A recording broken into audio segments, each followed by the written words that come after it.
Nossa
dia a todos. Feliz sábado. Que bom que hoje estamos na casa do nosso Deus. Que bênção. É mais um sábado na vida do cristão. Vocês não acham? Você se sente acolhedor? Se sente? Você já acolheu alguém na sua casa? Não só uma vez, mas várias vezes? Você acha que você é uma pessoa bondosa, acolhedora? Quando chega alguém na sua casa, você trata bem aquela pessoa? É bem receptível? Jesus foi assim, né? Se nós percorrermos a Bíblia, nós vemos que ele fez isso primeiro, para que nós fizéssemos também, né?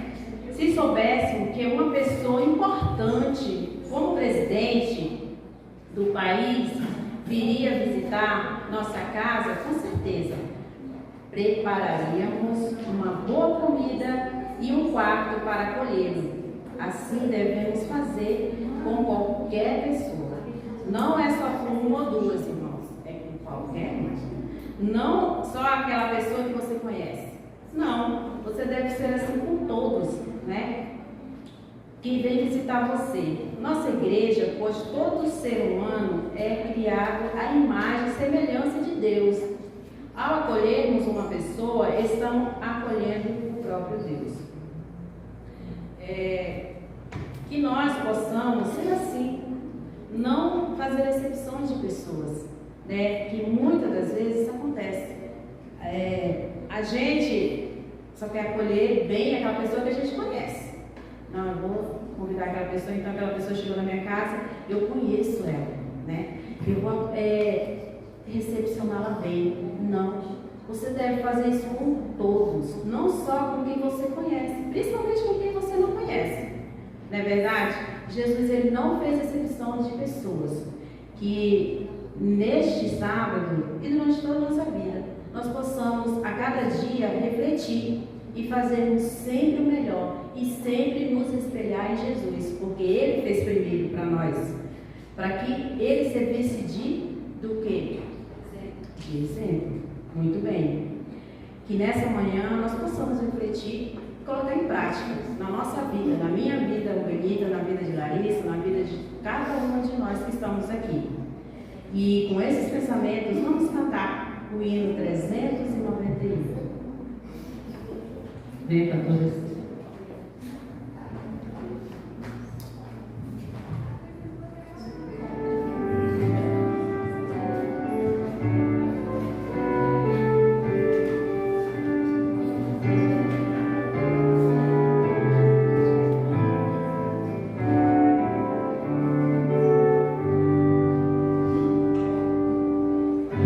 Cada vez mais puro, mais de um coração.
E aí? Ou vocês têm que ir embora de perto do papai e da mamãe? É ruim? Hã? É ruim ficar sem mamãe? É? Né não? Vocês não acham? Meu filho não acha ruim. Pois é, e ele teve que sair da parentela, né? De perto do pai, da mamãe dele, e ir para longe. Não é triste? Mas Deus tinha um propósito na vida dele, certo? Então, o propósito que Deus tinha na vida dele era maior do que ele poderia enxergar e imaginar. Então Deus tirou ele de lá e foi para outro lugar longe, uma terra que ele não conhecia, pessoas que ele não conhecia. Quando você muda de escola, mudou de cidade, aí vai e muda de escola. Você chega lá e não conhece ninguém, é ruim, não é? Você não conhece ninguém, não tem amiguinho, não conhece o vizinho. Aí você imagina como que Abraão ficou. Né? Ele só tinha a esposa dele, levou o sobrinho dele, mas depois ele ficou somente solito, só ele e a esposa dele, sempre. Né? Deus tem propósito na vida de cada um de nós, não é verdade? E quem sabe você não vai ser o nosso próximo pastor aí, não? E me importe a promessa de Deus, tá? A gente não sabe quais os planos e nem a promessa dele na vida de cada um de nós. Nós só temos que pedir para Deus nos ensinar. E se tivermos cantoras, né, como a moça linda aqui, quem sabe a futura cantora, né, que chega, só Deus sabe.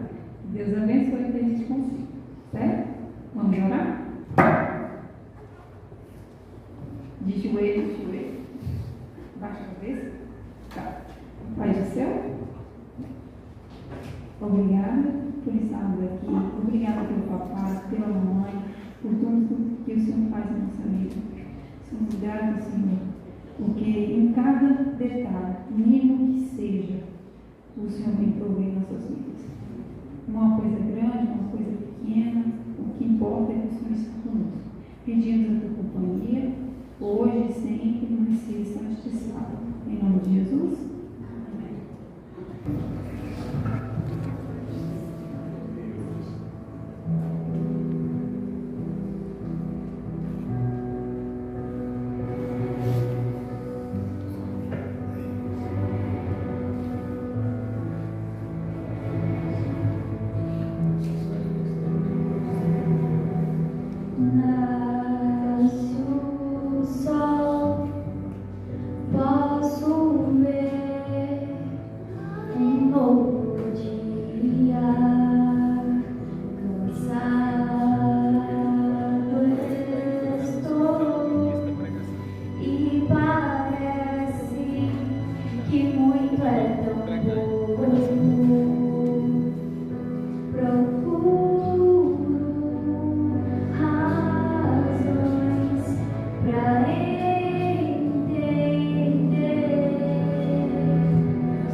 Que dependo do alto, da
Feliz sábado, igreja.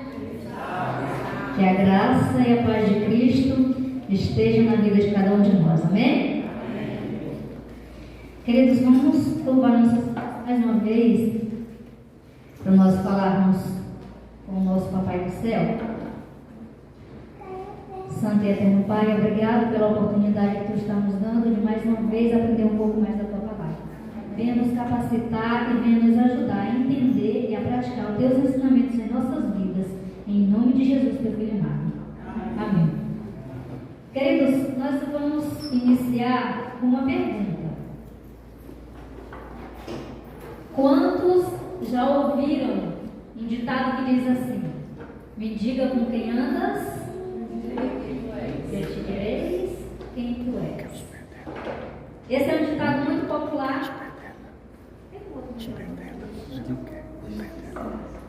Esse é um ditado popular que todos nós conhecemos e a gente usa quando a gente vê alguém. Ah, não, mas depois eu vou abrir. A gente usa quando a gente vê alguém andando com pessoas erradas. Mas esse ditado, ele não se aplica na vida de todas as pessoas. Eu sei que vocês conhecem muitas pessoas, muitos filhos que têm uns pais bons, né? Pais que não fazem coisas erradas, que andam em caminhos certos, né? Que são íntegros, e que os filhos já tenderam para o lado errado. Então, esse ditado, ele não é 100% aplicado na vida de todas as pessoas. Queridos, esse é o caso da pessoa que nós vamos falar hoje. Esse é o caso de Judas. Nós iremos falar do Judas Iscariotes, que andou com Jesus durante 3 anos e meio e não conseguiu abrir o coração para que Jesus o transformasse. Judas era o mais próximo de Jesus. Judas era o mais instruído, né? Digamos que o mais estudado, eu digo até o mais inteligente, e tanto é que foi colocado para tomar conta das finanças do grupo, né? Foi colocado como tesoureiro do grupo. O nome de Judas é o segundo mais citado na Bíblia, perdendo apenas para o nome de Simão Pedro. O nome de Judas é citado 20 vezes nos evangelhos.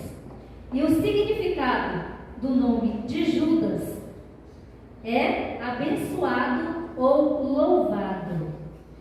Iscariotes significa assassino.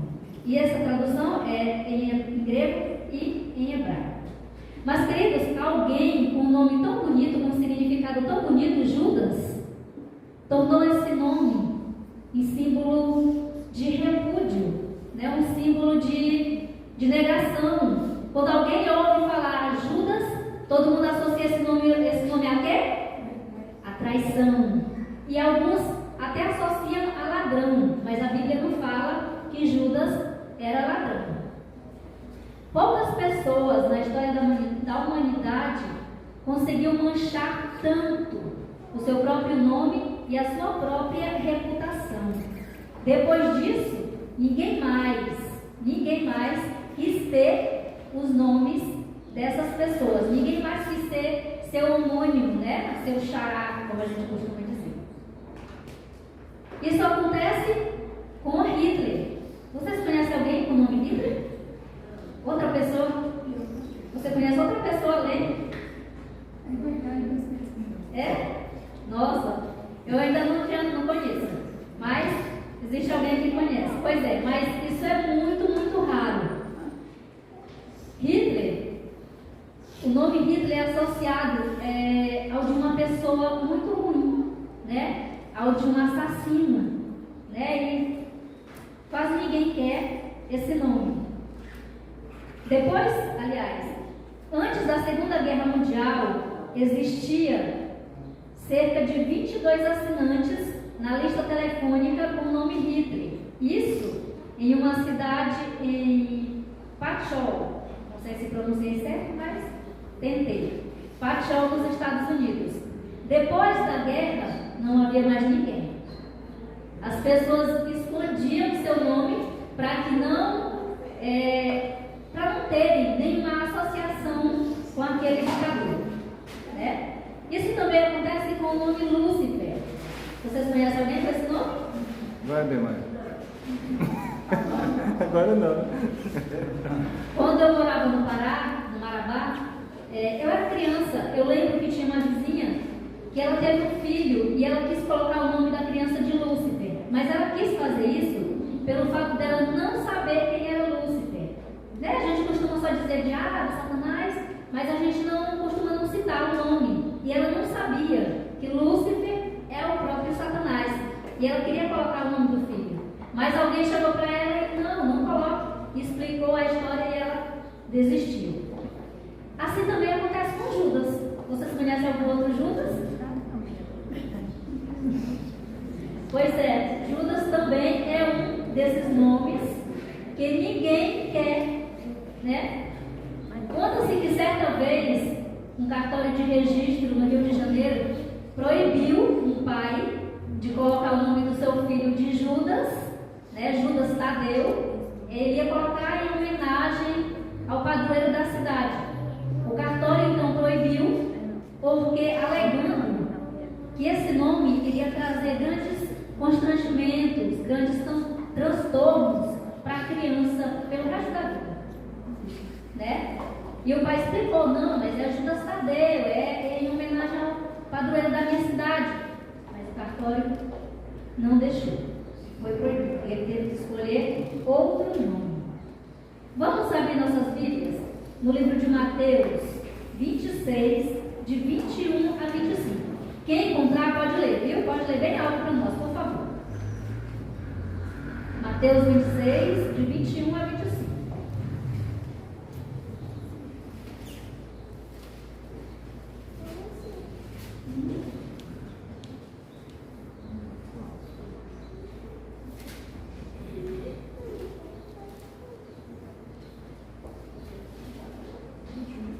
Amém? 26, de 21 a 25. Amém? Quem encontrou pode ler para nós, por favor. Enquanto comiam, declarou Jesus: de verdade vos digo que um de vós me trairá. E eles, muitíssimos conquistados, começaram um por um a perguntar: porventura sou eu, Senhor? E ele respondeu: o que metes comigo a mão no prato? Esse me trairá. O filho do homem vai, como está escrito a seu respeito, mas ai daquele por intermédio de quem o filho do homem está sendo traído. Melhor me fora não haver nascido. Então Judas, que o traía, perguntou: acaso sou eu, mestre? Respondeu Jesus: tu disseste. Isso é o que está escrito na Bíblia a respeito da traição, do ato que Judas cometeu. Mas alguém já teve a curiosidade de se perguntar por que Judas fez isso? O que levou ele? Quais foram os reais motivos que levaram ele a fazer isso? Eu já vi algumas pessoas dizendo que Judas fez isso por dinheiro. Eu não acredito que tenha sido por dinheiro, porque se fosse, ele não teria ido devolver as 30 moedas de prata. Mas eu acho que de início foi, né? Devolver porque ele se arrependeu, né? Sim. Vamos saber o que a Bíblia tem a nos ensinar a respeito disso. Né? Outros dizem que ele estava, e a própria Bíblia diz, né, que Satanás, né, se apoderou dele, entrou nele. Sim, isso é verdade. Mas quais foram os argumentos que Satanás usou para que Judas fosse fazer isso, né? Geralmente Satanás ele só faz isso, faz aquilo. Quais os argumentos que Satanás usou para convencer Judas? Para a gente entender isso, vamos voltar até os tempos de Abraão, né? Tudo começou nos tempos de Abraão. No ano de 722, os assírios, sob o comando do rei Sardão II, dominou o reino de Israel, né? Sabe? Todos nós conhecemos a história de Abraão. Deus fez uma promessa a Abraão e disse a Abraão: olha, eu vou fazer de você uma grande descendência, eu vou dar a você uma terra muito boa. Essa terra mana leite e mel, e você deve ir para lá. E Abraão então começou a marchar para aquela cidade, para aquela terra, em busca daquela terra. E muitos anos se passaram, e Abraão enfim chegou nessa cidade, nessa terra, né? E para essa terra eles deram o nome de Canaã, a Canaã terrestre, que Deus prometeu para o seu povo. Ali todo o povo vivia junto, aquele povo era para ser feliz ali naquela terra prometida que Deus tinha prometido, adorando o mesmo Deus, servindo, obedecendo ao mesmo Deus. Mas com o passar do tempo, o povo começou a se desentender, né? Daquele desentendimento, eles foram obrigados a dividir a terra no meio. A parte do norte ficou sendo o reino de Israel, e a parte de baixo ficou sendo o reino de Judá. Daí então, foi que no ano de 722, os assírios invadiram e tomaram o reino de Israel, no comando do rei Sardão II. Até aí entendido, né? Foi a partir daí que os judeus começaram a perder a terra prometida. 200 anos depois, o reino da Babilônia olhou aquelas terras e achou tão bonito e pensou: eu vou tomar essas terras para mim. E ele fez isso. Atacou, né, o reino dos assírios e tomou a terra para ele. E ele tomou não somente o reino de Israel, mas também o reino de Judá. A terra prometida inteira agora tinha se tornado Babilônia. Esse período ficou conhecido como cativeiro de Babilônia. Eu sei que muitos de nós já ouviram essa palavra, né? Pois é, foi esse período. Ali, o povo de Deus era escravo, eles eram oprimidos de várias formas, tudo por culpa da desobediência ao nome do Senhor. Com o tempo depois, os persas olharam aquelas terras e pensaram: eu quero essas terras para mim. Então atacou o reino de Babilônia e tomou todo o território para eles. O povo agora era subordinado ao rei Ciro II. Mais de 200 anos se passaram e apareceu agora quem? Alexandre o Grande, que dominou os persas e tomou tudo para ele, né? Aquela terra era uma terra muito bonita, muito boa, e todos os reinos que viam queriam tomar ela, né? Mas Alexandre curtiu aquela terra por muito tempo, por muito pouco tempo. Com 9 anos depois, Alexandre morreu e os generais repartiram aquele reino entre eles, né? Um deles era o Seleuco I, o nome difícil, que pegou um território imenso da terra e formou o próprio império. Então, a terra prometida, que já tinha sido da Síria, da Babilônia, da Pérsia, da Macedônia, agora ela era Seleucida. Até então já tinha se passado 500 anos. Agora vocês imaginam 500 anos, só passando de reino em reino, sendo oprimido cada vez mais por todos os reinos que queriam governar de qualquer forma, e eles ali, por culpa da desobediência. Mas sabe, desde os tempos, desde o começo do mundo, todos eles sempre ouviam a promessa, cresceram ouvindo a promessa de que um dia o Messias viria e iria libertar o seu povo. Essa era a esperança que aquele povo tinha. Então, 500 anos se passou e a terra prometida já tinha passado de mão em mão por 5 impérios. Nesse período, vários reis seleucidas passaram. Chegou então o ano de 160 a.C. No ano 160, apareceu o rei Antíoco IV, que teve uma ideia muito boa. Ele resolveu proibir o judaísmo. Nesse período, os judeus já estavam cansados de sofrer, já tinham sido oprimidos demais, e eles resolveram arquitetar uma revolta, né? Eles resolveram iniciar uma revolta. E o nome dessa revolta, eles arquitetaram uma revolta armada, né? Para tentar se libertar. Essa revolta ficou conhecida como a Revolta dos Macabeus. Com isso, os macabeus conseguiram expulsar os seleucidas e criaram um território puramente judeu. Parece que agora eles retomaram a terra, agora ia tudo bem, né? Foi aí que Simão Macabeu fundou o reino Asmoneu. Esse reino era independente e judaico. O povo judeu tinha pegado de volta a terra prometida. Foi então que no ano 40 a.C., a República de Roma, olhando aquele reino Asmoneu, aquelas terras tão bonitas, tão boas, resolveu tomar o reino para eles. E ele dominou o reino Asmoneu, tomou o reino e transformou eles em reino cliente da República de Roma e coloca como rei Herodes para governar.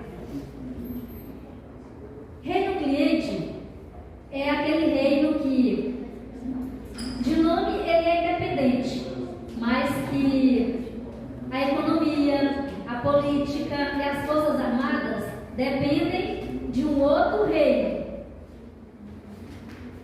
que na verdade não é independente coisíssima nenhuma, né?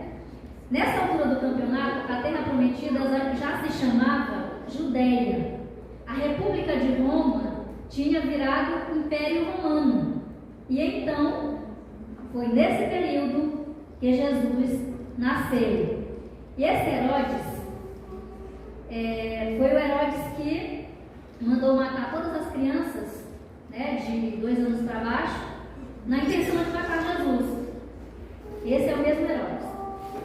Herodes morreu poucos anos depois, e o imperador colocou para reinar o seu filho, Herodes Arquelau, que foi um péssimo administrador. O cara foi tão ruim, mas tão ruim, que o imperador foi obrigado a tirar ele do poder e mandar ele para o exílio. Daí então ele colocou o filho de Herodes Arquelau para governar. Era o Herodes Antipas. É isso. Herodes Antipas foi aquele que decapitou João Batista, mandou decapitar, e que interrogou Jesus em sua paixão. Até então já tinha se passado 700 anos. Quando o reino se transformou em província de Roma, isso significa que eles tinham sido rebaixados. E o que isso significava para o povo de Deus? Que eles iam ter que pagar mais impostos, que o imperador já estava, inclusive, fazendo um censo para poder saber quais seriam as novas taxas foi o que eu falei agora, gente? De impostos que eles deveriam pagar. Os judeus já estavam sofrendo há vários anos, há várias décadas, e isso revoltou muito eles.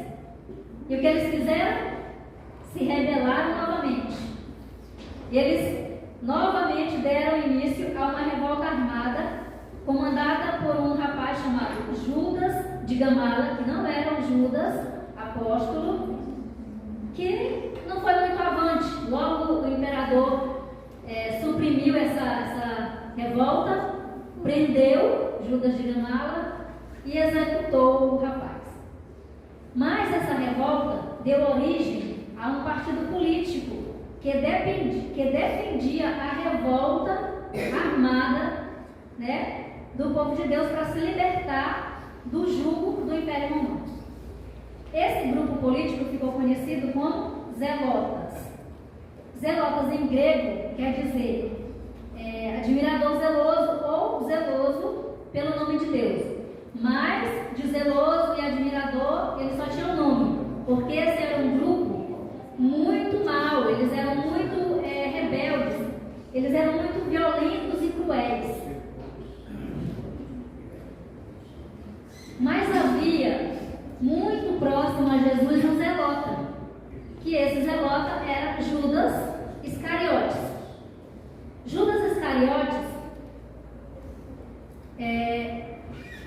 ele, assim como todo zelota, ele tinha um ódio muito grande, muito profundo pelo Império Romano, porque durante todos esses anos o povo passou sendo escravo, passando de reino em reino, passando sofrendo, pagando altas taxas de novo?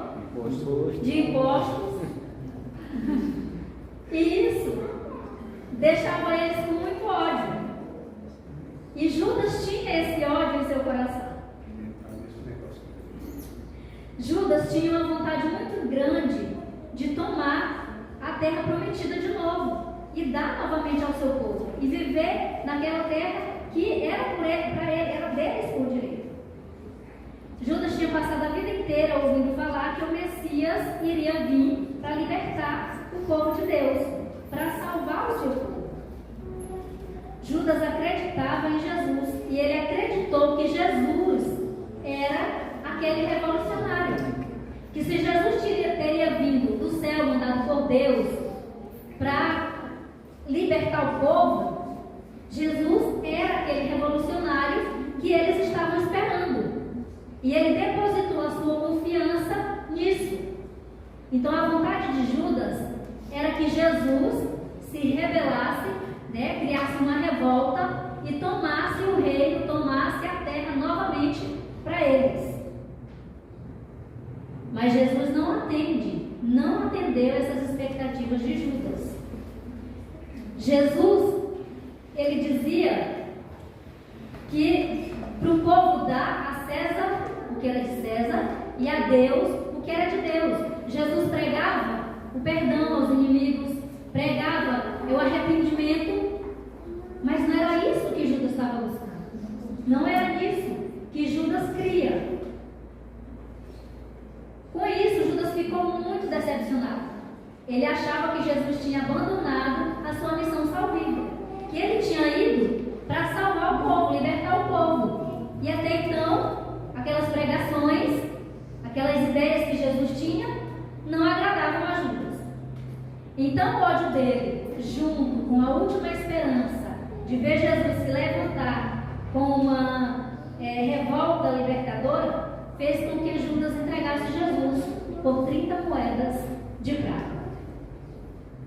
Judas pensava que quando os soldados viessem prender Jesus não iria aceitar. Jesus iria se levantar com muito poder, iria dominar os soldados e iria tomar a terra novamente. Mas outra vez, Judas foi decepcionado. Outra vez, Jesus não atendeu às expectativas que Judas tinha a respeito desse assunto. Quando Judas viu que Jesus não fez nada, ele se desesperou e foi devolver as 30 moedas de prata. Sabe, queridos, qual foi o erro de Judas? Foi que ele foi devolver as moedas de prata e ele recorreu a pessoas erradas. Ao invés de ele recorrer ao doador do perdão, ele recorreu aos doadores de condenação. Quando ele foi entregar aquelas moedas, aqueles sacerdotes ainda disseram para ele: nós não temos nada a ver com isso. Eu falando em minhas palavras: se vira, você fez o que a gente quis, então o problema é teu. E isso afundou Judas ainda mais. Judas deixou o desejo de vingança ocupar o lugar de Jesus em seu coração. E o que ele fez? Procurou as pessoas erradas no momento errado e fez coisa errada. O que Judas fez? Se enforcou.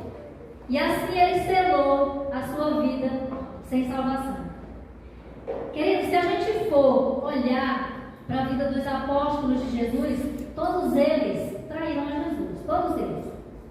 Todos os apóstolos abandonaram Jesus quando ele mais precisava. Pedro negou ele em público, negando Jesus, dizendo que não conhecia. Mas o que eles fizeram? Eles se arrependeram e foram até Jesus, pediram perdão e estão aguardando a volta de Jesus no pó da terra. Queridos, às vezes nós agimos igualmente Judas. Às vezes, quando a gente sabe que fez alguma coisa errada, a gente até tem vergonha de orar e pedir perdão para Deus, não é verdade? Eu não sei se isso já aconteceu com vocês, mas comigo já. Aí a gente pensa, não, eu não sou nem digna de me ajoelhar perante Jesus e pedir perdão. Eu não posso lhe dizer com exatidão se Judas sentiu vergonha de pedir perdão para Deus. Mas eu tenho certeza que se ele tivesse pedido perdão, Jesus teria perdoado. Alguns historiadores dizem, algumas pessoas dizem que Judas não se arrependeu, que ele só teve remorso. Outras pessoas dizem que ele se arrependeu. Mas eu já estudando psicologia, olhando alguns vídeos, alguns psicólogos dizem que uma pessoa não tem como ter remorso sem se arrepender. Que o remorso é uma consequência do arrependimento. Tudo bem, Judas se arrependeu e teve remorso, mas não fez o que era certo.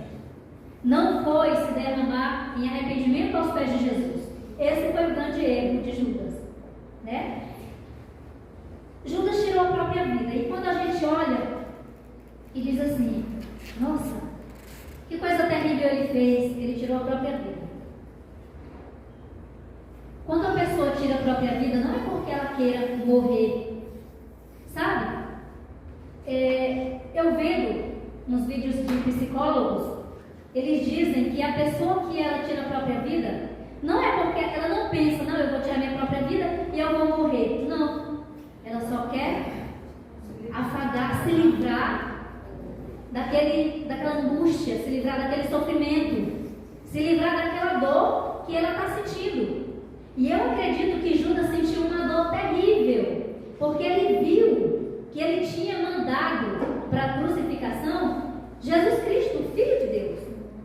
Ele sabia que Jesus era o Filho de Deus, que ele era o Messias. Ele passou 3 anos e meio andando com Jesus e vendo Jesus realizar milagre, fazer coxos andarem, fazer cegos verem. Ele viu isso. Ele tinha certeza que Jesus era o Filho de Deus. E aquilo trouxe para ele uma dor imensa. E ele queria se livrar daquela dor. Mas ele se livrou daquela dor da forma errada. Teria como ele ter se livrado se tivesse ido até Jesus. Sabe, queridos? Judas não conseguiu entender que a missão de Jesus era bem maior do que ele pensava.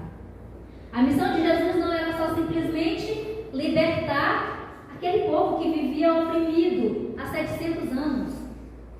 A missão de Jesus era libertar aquela humanidade de antes e de agora. A missão de Jesus é libertar aquele povo e libertar a geração de agora, do século 21. Sabe, a missão de Jesus é trazer arrependimento para mim e para você. Nós vivemos pecando. A gente peca todo instante, com palavras e pensamentos, a gente peca. Mas todas as vezes que a gente pecar, a gente tem que recorrer a quem? Ao doador do perdão. Jesus fez tudo para salvar Judas. Mas Judas não abriu o coração para aceitar a transformação e o perdão de Deus. Judas ele estava muito focado no sofrimento dele, nas suas próprias ideias, na sua própria libertação física. Judas não conseguiu enxergar que Jesus queria libertar ele para uma vida feliz, mas não aqui nessa terra. Queridos, quantos de nós estamos fazendo como Judas? Judas colocou a sua vingança, o seu sofrimento, deixou isso ocupar o lugar de Deus no seu coração. E a pergunta que nós devemos fazer a nós mesmos todos os dias: o que eu estou colocando no meu coração que está ocupando o lugar de Deus? Sabe? O que vai tirar muitos dos nossos irmãos do céu não é um grande pecado, é um pecadinho pequeno. Sabe por quê? Porque aquele pequenininho, que a gente acha que é pequenininho, porque para Deus não existe nem grande e nem pequeno, tudo é pecado do mesmo jeito, mas a gente acha, não, foi só aquela... É esse pequenininho que vai tirar a gente do céu. Sabe por quê? Porque a gente acha que só deve pedir perdão pelas coisas grandes que a gente faz, pelos nossos grandes erros. Aqueles pequenininhos não, porque aquele ali ninguém sabe, aquele ninguém viu, aquele ali pouco importa. Ah, eu não vou ocupar Deus pedindo perdão por isso, porque tem pessoas que estão precisando muito mais de Deus do que eu. Eu vou incomodar Deus com isso? É esse tipo de coisa que vai nos tirar do céu, se a gente não abrir o coração para enxergar a missão que Jesus fez, a entrega que Jesus fez por mim e por você. Queridos, eu quero pedir para que os nossos irmãos fiquem de pé, para a gente orar e pedir a Deus para que Deus faça uma libertação espiritual por cada um de nós. Todos nós temos uma dificuldade, todos nós temos algo que seja difícil para nós, para a gente se libertar. Todo mundo tem uma dificuldade que às vezes quer tomar o lugar de Cristo em nosso coração. Nós vamos orar por isso. Nós vamos orar para que Jesus nunca desista de nós e que nós nunca desistamos de Jesus. Porque Jesus, ele já veio fazer o que nós não poderíamos fazer. Jesus nunca vai desistir de nós. Nós é que às vezes desistimos de Jesus. Vamos orar para que Deus nos mantenha firme nesse caminho, independente das dificuldades, independente das nossas provações, que nós possamos estar sempre aqui, prontos para firmar nossa aliança com Cristo. Amém? Amém. Vamos orar. Pai maravilhoso e eterno, obrigado, Pai, por Tu ter vindo aqui pagar o meu pecado e o pecado de todos os meus irmãos. Obrigado, Pai eterno, por nos libertar, Pai, das garras opressoras do mal, opressoras do pecado. Queremos Te suplicar, Pai eterno, que Tu nos mantenha firme até o dia da Tua volta. Por favor, Pai eterno, independente dos pecados que venhamos a cometer, não nos deixe, Pai eterno, recorrer a pessoas erradas. Não nos deixe, Pai eterno, tentar resolver os nossos problemas com as nossas próprias mãos. Pai Santo e Eterno, nos ajude a sempre olhar para Ti. Nos ajude, Pai Eterno, a sempre valorizar a libertação que Tu nos deu. Por favor, Pai, fortaleça a Tua igreja, Pai. Fortaleça a cada família aqui representada, Pai Eterno. Nos ajude, Pai amado, a sempre amar o Teu sacrifício, Pai. A sempre amar a Tua causa. Nos dê, Pai Eterno, o Teu amor. Nos ajude, Pai Eterno, a perdoar os nossos inimigos, Pai Eterno. Nos ajude e nos ensine a amar os nossos inimigos. Fique conosco, Pai Eterno. São isso que Te pedimos e já agradecemos em nome de Jesus.